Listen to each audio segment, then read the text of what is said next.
भारत के पहले युवा प्रधानमंत्री राजीव गांधी, जिन्होंने महज 40 साल की उम्र में अपनी मां इंदिरा गांधी की हत्या के बाद देश की कमान संभाली थी। हालांकि राजीव को राजनीति में कोई दिलचस्पी नहीं थी और उनकी पत्नी सोनिया गांधी भी फूट फूट कर रोते हुए उन्हें कह रही थी कि राजीव, राजनीति से दूर रहो वरना वो तुम्हें भी मार देंगे। लेकिन देश की सेवा को अपना कर्तव्य मानकर 1984 में राजीव गांधी ने प्रधानमंत्री पद के लिए शपथ ली और अपने कार्यकाल के दौरान कई महत्वपूर्ण फैसले लिए, जिससे देश को काफी लाभ मिले। लेकिन इंदिरा गांधी की हत्या के 7 साल बाद वही हुआ जिसका सोनिया गांधी को डर था। 21 मई 1991 के दिन तमिलनाडु के श्रीपेरुम्बदूर में सभा के दौरान एक मानव बम ने राजीव गांधी की हत्या कर दी। लेकिन राजीव गांधी की हत्या की जिम्मेदारी कौन से उग्रवादी संगठन ने ली थी और कैसा था राजीव के जीवन का वो अंतिम दिन, जानेंगे आंखों में आंसू ला देने वाली इस अनसुनी अनकही सच्ची घटना में। लेकिन उसके पहले नए दर्शक कृपया हमारे चैनल को सब्सक्राइब कर दें। पूर्व प्रधानमंत्री राजीव गांधी 1984 में प्रधानमंत्री बनने के बाद अगले 5 साल देश की कमान संभालते हैं, मगर साल 1989 में कांग्रेस पार्टी लोकसभा चुनाव हार जाती है। राजीव के बाद करीब 1 साल के लिए प्राइम मिनिस्टर बनते हैं वीपी सिंह और अगले साल प्रधानमंत्री की कुर्सी पर बैठते हैं चंद्रशेखर। ऐसे ही 2 साल बीत जाते हैं और मई 1991 में देश में एक बार फिर लोकसभा चुनाव का माहौल बनता है।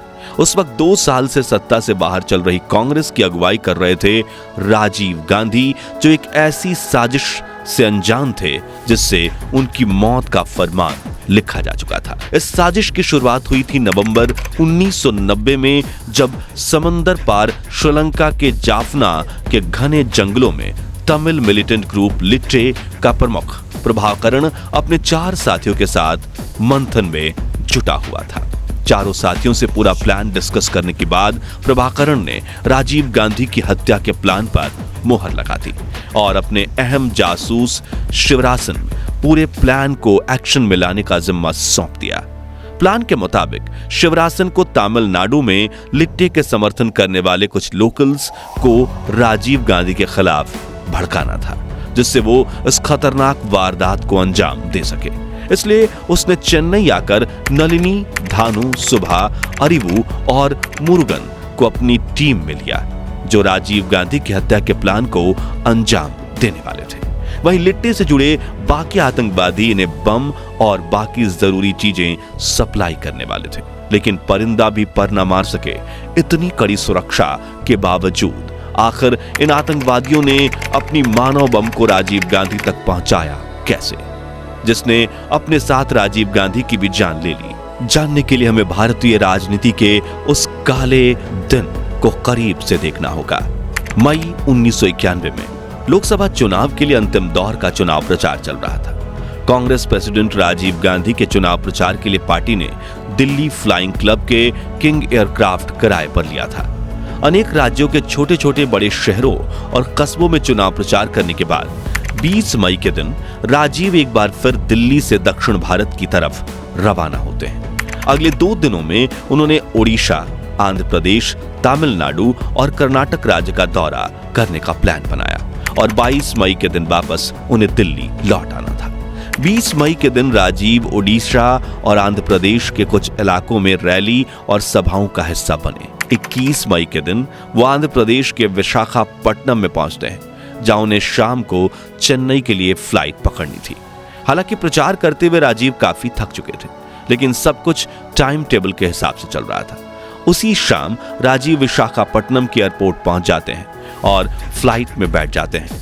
लेकिन उड़ान भरने की प्रक्रिया के दौरान पायलट कैप्टन चंदोक ने पाया कि विमान की संचार व्यवस्था काम नहीं कर रही है। तभी राजीव चेन्नई जाने का विचार त्याग गेस्ट हाउस जाने के लिए रवाना हो गए, ताकि वो उस रात विशाखापट्टनम में ही विश्राम कर सके।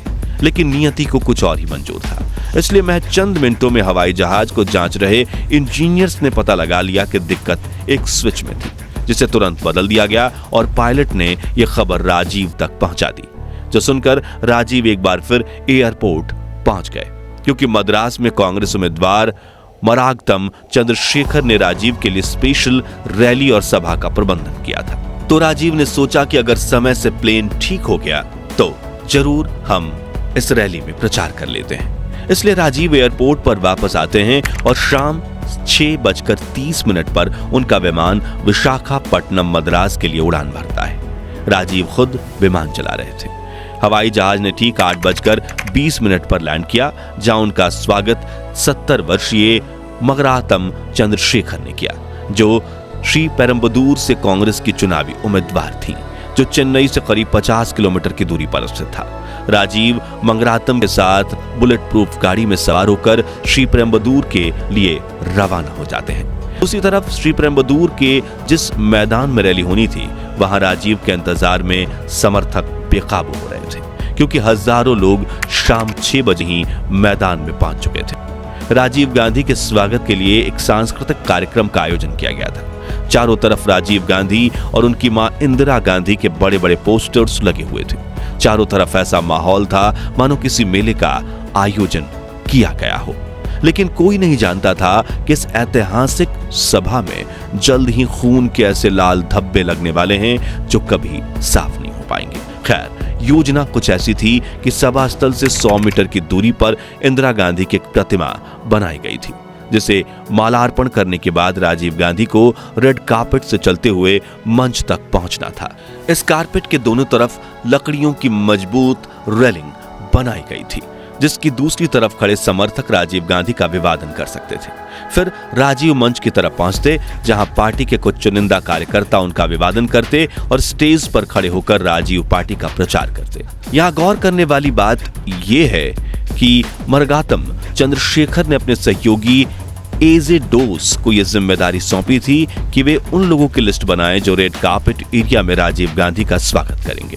राजीव गांधी भले ही उस वक्त भारत के प्रधानमंत्री नहीं थे, लेकिन वो कई संगठनों के निशाने पर थे। इसलिए यह सुनिश्चित करना बेहद जरूरी था कि जो भी रेड कार्पेट एरिया में खड़ा रहे, सुरक्षा को लेकर उसकी पूरी जांच की जाए, जिसके लिए एक स्थानीय सब इंस्पेक्टर को तैनात किया गया था, जिनके साथ 2 अन्य पुलिसकर्मी भी हाथ में मेटल डिटेक्टर लिए वहां मौजूद थे। श्री पेरम्बदूर के इस मैदान में चारों तरफ 300 पुलिसकर्मी कभी ना भेद सकने वाला घेरा बनाए खड़े थे, लेकिन उन्हें बिल्कुल भी अंदाजा नहीं था कि एक मानव बम पहले ही सभा मैदान में पहुंच चुकी है। खैर, रेड कार्पेट एरिया में महिलाओं की तलाशी के लिए महिला सुरक्षा कर्मी अनसुईया डेजी भी मौजूद थी। इसी बीच इस डोस पर कांग्रेस के कार्यकर्ता लिस्ट में अपना नाम शामिल करने के लिए दबाव डालने लगते हैं, जिनमें से एक लता कानन भी थी, जिन्होंने कुछ ही महीने पहले कांग्रेस पार्टी ज्वाइन की थी और वो चाहती थी कि उनकी बेटी कोकिला एक हिंदी कविता सुनाकर राजीव गांधी का अभिवादन करे। इसलिए रात के करीब 9 बजे एजे डोस ने लता कानन और कोकिला दोनों का नाम लिस्ट में जोड़ दिया और ये लिस्ट पुलिस को सौंप दी। इस लिस्ट में करीब 24 लोग थे, जिनमें से कोकिला और लता को छोड़कर बचे हुए 22 पुरुष कार्यकर्ता थे। लेकिन कार्यक्रम के वक्त खींची गई इस तस्वीर में आप देख सकते हैं कि स्कूल यूनिफॉर्म पहने खड़ी कोकिला के पास एक 30 वर्षीय लड़की भी खड़ी थी, जिसने हरी और नारंगी सलवार कमीज पहनी हुई थी और उसके हाथ में चंदन की लकड़ी से बनी हुई माला थी। इस लड़की पर किसी का ध्यान नहीं जाता। शायद आसपास के लोगों को यह प्रतीत हुआ होगा कि यह लड़की लता और कोकिला के साथ है, लेकिन असल में लता कानन इसे जानते तक नहीं थी। खैर, इस लड़की के साथ एक सफेद कुर्ता पजामा व चश्मा पहने खड़ा पुरुष भी था, जिसके हाथ में किताब और कलम थी। खैर, जब लता और कोकिला राजीव गांधी का इंतजार कर रही थी, तभी ये नारंगी कुर्ता और चश्मा पहने हुए ये महिला भी उनके आस पास आकर खड़ी हो जाती है। और इसी वक्त वहां मौजूद हरि बाबू नाम के पत्रकार ने यह तस्वीर खींची थी, जो स्पेशली राजीव गांधी की सभा को कवर करने वहां पहुंचा था। हैरानी वाली बात यह है कि राजीव गांधी से मिलने की चाहत में वो लोग भी रेड कारपेट में घुस जाते हैं जिनका नाम लिस्ट में नहीं था। तभी एजे डोस पुलिस से कहते हैं कि आप उन अतिरिक्त लोगों को बाहर निकालिए और बाकी बचे लोगों को भी ठीक से तलाशी लीजिए।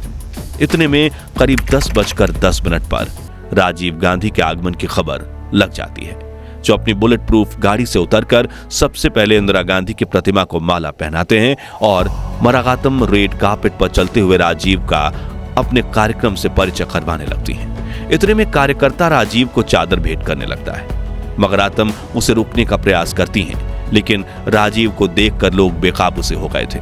सिविल ड्रेस पहने पुलिस ऑफिसर्स राजीव को भीड़ से अलग करने की कोशिश करते हैं, जिनके बीच राजीव धीरे धीरे आगे बढ़ते हुए सभी पुरुष कार्यकर्ताओं से मिलने के बाद महिला कार्यकर्ताओं तक पहुंचते हैं, जहां लता कानन के साथ खड़ी उनकी बेटी कोकिला उन्हें कविता सुनाती है। इस बीच नारंगी सलवार कमीज पहने वो लड़की भी राजीव गांधी की तरफ बढ़ती है। तभी ऑफिसर अनसुईया डेजी हाथ पकड़कर उसे अपनी तरफ खींचने की कोशिश करती हैं, लेकिन राजीव उन्हें ऐसा करने से रोक देते हैं। अब 30 साल की ये नाटी, काली और चश्मे पहनी लड़की राजीव को चंदन की माला पहनाते हुए और पांव छूने के लिए नीचे झुकती है, और तभी एक बड़ा धमाका होता है। चारों तरफ काले धुएं और आग की लपटें फैल जाती हैं, जिससे लोगों में भगदड़ मचने लगती है।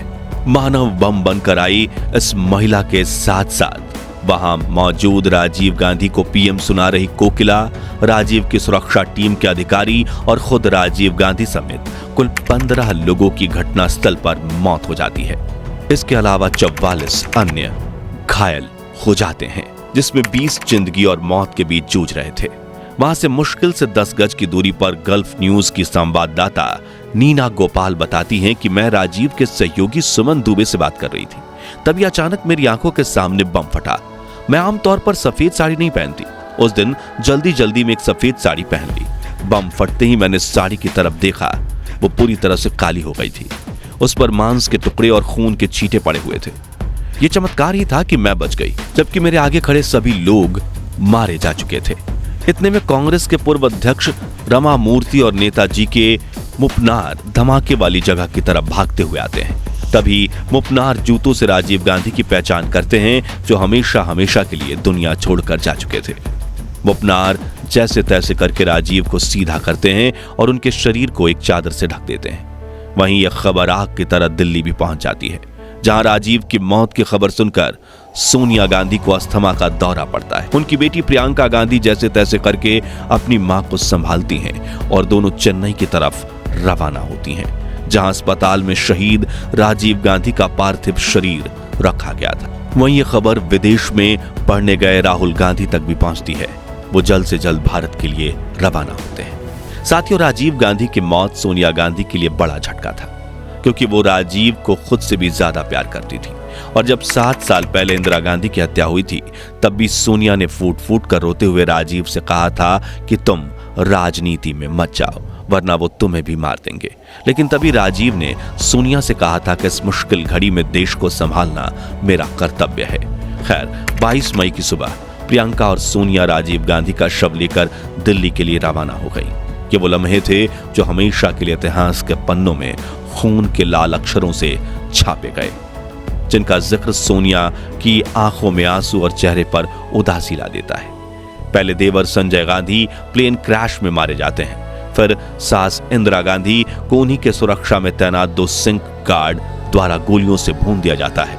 अब सिर्फ 7 साल बाद पति राजीव गांधी को बेरहमी से मौत के घाट उतार दिया गया।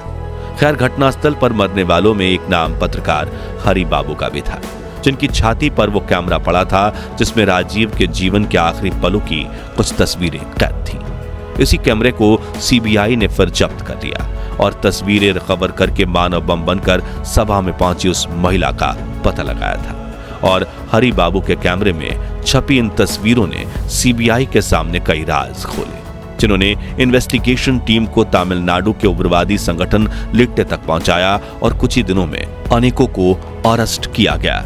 इसके साथ साथ सुप्रीम कोर्ट में 7 आरोपियों को दोषी मानकर सजा दी गई। तो साथियों, आज के लिए बस इतना ही।